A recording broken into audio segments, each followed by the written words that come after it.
Hello guys, Sergey from Sergey Green Studio here. We provide photography and videography service here in Los Angeles. And as you might guess, today we're going to be talking about the equipment that I personally use in my weddings and fashion photo shoots. We're not going to be covering the equipment that my second shooter is using or the equipment that my videographer is using. And actually, if this video is going to get enough views, we're going to do the entire overview of all of the things that we use. Let me start first of all from who I am and where when I did start with wedding photography. Well, Green Studio was established here in Los Angeles in 2012, but I've been doing weddings before that for about 5-6 years in Moscow and in different parts of Europe. And I started with a Canon 5D, and I got plenty of equipment to play around. I had 24-70 lenses, 70-200, and at that time, especially when you started, then bigger your lens is, then more professional you look, and then more wedding you're going to get. But throughout my experience, I ended up with the few lenses that works the best for me, for my vision, for the photos I like, for the overall the image that I do like, and also very importantly, because I'm working with the people primarily. I mean, I'm not doing the landscape photography or anything like that. It's important to stay connected with your subject, with your bride and groom, with your model, and stay very close. So in this case, like lenses like 70-200 doesn't really work. I don't have a Canon with me because I stopped working with this quite a few years ago, like 5 years ago or so. To be honest, I got bored, and at that time they didn't change things for quite a while. And I actually switched to Nikon. And actually the other reason why it's good to record this video right now is because a couple of months ago, I switched from Nikon to Sony, but about it a little bit later. So I used to have this Nikon and a few others. And again, because I had a chance to play around with the different lenses, pretty much every time I ended up with the same lenses, with the same setup. My favorite lens always was and probably will be the 50mm. In this particular case, I had 50mm 1.4. I still haven't sold any of the lenses. Probably I'll do that soon. I also have the 85mm for the portraits, for the close-up shots, and primarily for the detail shots, like the shots of the dress or maybe the flowers when the bride holding bouquet just right over here. It's a good lens to do that. For some of the candid shots, I would say for all of the details that is on the table on the reception, that's the perfect lens. But for the portraits, it's not quite working for me because it's just too close. First thing is just too close, and it just doesn't give me enough air to play around. I also have the 24mm right over here, and this one primarily for the reception. Not primarily, like all the time it's for the reception. And the other one is just a macro lens for rings, for a few other things. So I basically doing like 10-15 shots or so. Some people use 35mm to do the group shots, the family pictures and everything like that, but I figured that for me personally, 50mm would work much better. I would rather move chairs after the ceremony, and I would rather go back, but I would have completely perfect composition without any distortions or anything like that. So in this case, 50mm works the best for me. Why did I switch from Nikon? Well, few months ago, we were doing the proposal photo shoot, and by that time I started thinking about switching to the new equipment just for fun, let's say. And also actually prime reason, Since I started YouTube, I want to have the camera that is much better for the YouTube. And I also want this camera to be a working camera, so I'm gonna have the same camera basically doing everything. So I start thinking about the Sony, but then we went to Central Coast to do the proposal photo shoot. We were at the beach with a videographer, and the wave came unexpectedly and just covered us completely. And the salt water is the worst thing you can have in your equipment. So the video camera died right away, went to the repairs. I think it's okay right now and can work overall.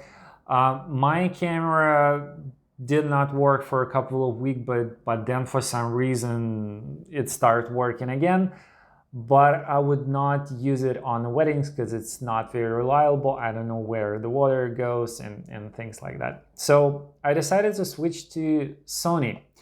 And first of all, I actually bought this one. That was the pretty good deal with the B&H for Sony Alpha 7R Mark II. I still didn't get used to the names. So I got this one, and I did like it, but for me, for someone who's going from the mirror camera to the mirrorless camera, for me, this one was a little bit too slow. That was the first thing.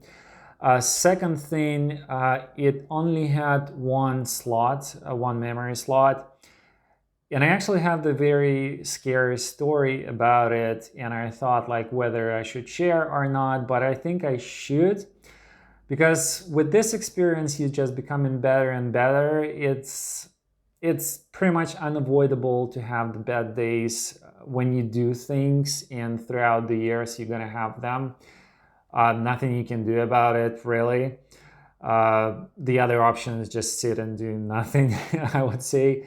So what happened really, I used to have the camera with the one slot as well, and I was shooting wedding in Old Canyon Ranch, and everything was absolutely perfect until the memory card burned in my camera. And on this memory card, I had the ceremony itself, about 600 photos or so. So I would say the most important part of the wedding. Of course, I had a second shooter who covered that and everything, but I was the main guy and I didn't have any footage because it's burned. I tried to restore it, I tried to recover it. Unfortunately, it didn't work. The bride was incredibly nice with me, and we ended up resolving the issue. To be completely transparent, I just returned all the money for photography and videography service, and she got all the footage, all clips, all edited clips, all edited photos from me and from the second shooter. And I had all the getting ready shots. I had all the reception, all the sunset pictures, everything except for the ceremony. So she got everything that I could provide, and I just gave her back all of the money she's paid. So it could be much worse, but it's ended up this way. So I do not shoot on cameras with a single slot. I always have the backup in my camera, and I always do the triple backup when I'm getting back home. No question about it. So this camera wasn't quite good for that, so I picked up the other one, which is filming me right now, and it's a Sony 7R Mark III. This one has two slots. This one has the much better battery, much better viewfinder, and it does feel like a mirrorless, whatever, like this type of cameras. So it doesn't feel much more natural for me. It feels like an extension of me. It's much faster this way. So I prefer it much better. So I have two of them right now. And I also pick up the few lenses for it. I pick up the 24-70 2.8, and for you new photographers out there who are thinking about starting, you don't really have to buy such an expensive lens. You can get like 4.0, for example. It's still good enough all around lens for all the photos, all the videos and everything like that. But what I find out, you have to be careful with your composition. You always want to make sure that you walk in your shot. And what do I mean by that? If you want to get the wider shot, most of the time you better walk back instead of zooming out on the zoom lenses like that. That's what I learned from the prime lenses that I'm working with. Since I switched to Sony, I could not go without the 50mm, so I pick up this Loxia 250mm. I'm gonna get the autofocus as well. This one is complete manual.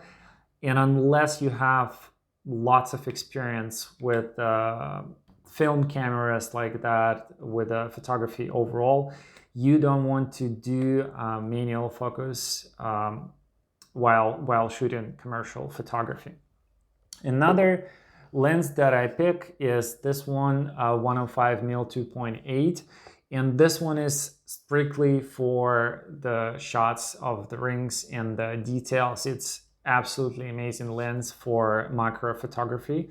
It's also very good for portraits of the guys primarily, and for the details as well. So it's basically a replacement for 85mm.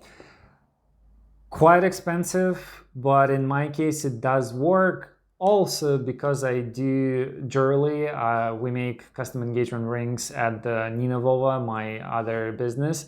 And in my case, it's definitely worth it because I do quite a lot of photos of the rings. So this one is very great for me. I also have a couple other lenses right there, but prime lenses that I used is this too. I think I also pick up the 35mm as well, for sure. Keep going with the wedding equipment that I use. For the light, what I do, I have few different setups.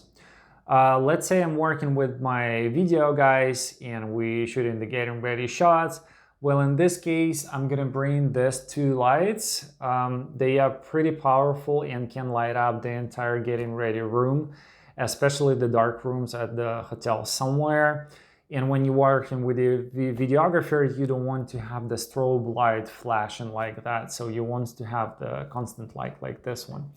If I'm working by myself, which is pretty rare, I'm using these guys. I have 3 of them. I primarily using them though for the product photography or fashion photography that I do for different brands. I have 3 of them. That's an amazing thing to have, and actually if you start in, that's a pretty good light overall, but it's not going to work for the video.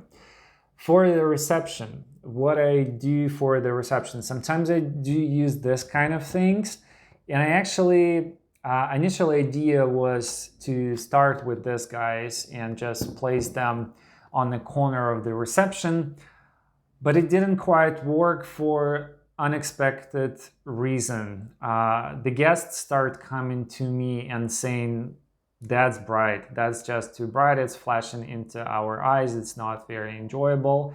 So I had to turn them down. And it totally makes sense, like when you're sitting out there and this beast like flashing into your eyes with a huge umbrella, it's not very enjoyable. So what I did, I pick up this 3 guys, and I'm shooting with them. So this thing stays on my camera right over here with a trigger like that, and it's basically sending the signal to these 2 flashes, and this flash is standing on the perimeter and just giving me like a very nice backlight. In this case, I can shoot pretty much in any condition, even in wooden barns. That's the worst case scenario in terms of the light. And another beauty of it, this is $100 flashes. And the weddings sometimes goes wild and crazy and loud. And especially like Persian Armenian weddings, you like just standing there on the dance floor and it feels like an earthquake. And sometimes people can just break them while dancing and stuff like that, and you cannot really be mad about it. It's just thing that happening on a wedding. It's pretty normal. And from my experience, usually like every 10 weddings or so, one of them get break, and you just buy the new one. And again, it's like $100, so it's not a big deal, and it's working for me. But this guy, a little bit more expensive. This one's staying with me, and I did not pick the original Sony one because I do love this thing. This battery has lasted me the entire wedding over here. Last thing about film photography. I put this little beauty over here to make a good impression, first of all. And second of all, to answer the question if I do shoot film. I do shoot film, but only combining with digital camera, because when you're out there on the gig and you have to be absolutely reliable, and the films, things can go wrong. So what you can do, you can shoot the digital and then do the same shot on the film right after that, and then edit and play around and things like that. But there's tons of scenarios when things can go wrong, and there is a very famous case with the Apollo lunar mission when they lost the film because it was edited in the wrong way, so the entire film was lost. So it's not an option to go. You can use it. I would say like secondary.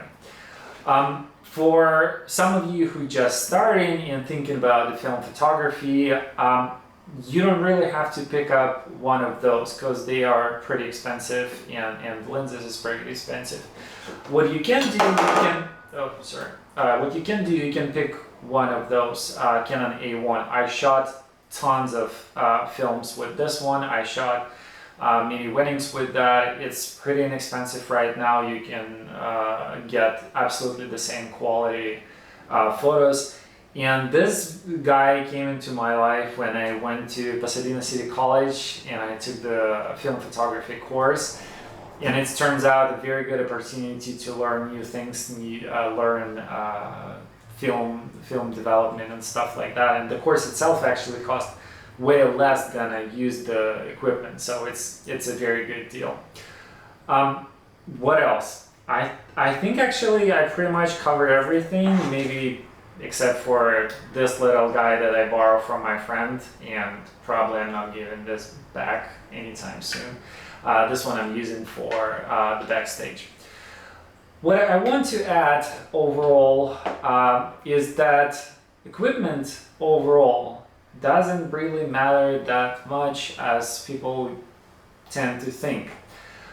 You're primarily working with the lights, you're primarily working with the subjects. It's all about you connecting with the person, it's all about right posing, about right mood, and it's all about using the light correctly. So pretty much any equipment that you have would work for what you do. So if you don't have enough budget to buy lenses and play with them around, don't worry about it. Just pick up what you can afford and just start doing things. The rest of the questions, just ask me in the comments. What questions do you have for me? If you are a photographer and you're just starting, if you are the bride and the groom who's want to learn more about the equipment that I use, again, please ask me these questions. And if you want to see the equipment that we use for video production, ask me that as well. There's tons of stuff out there. There's a couple of cases usually going with us to the wedding.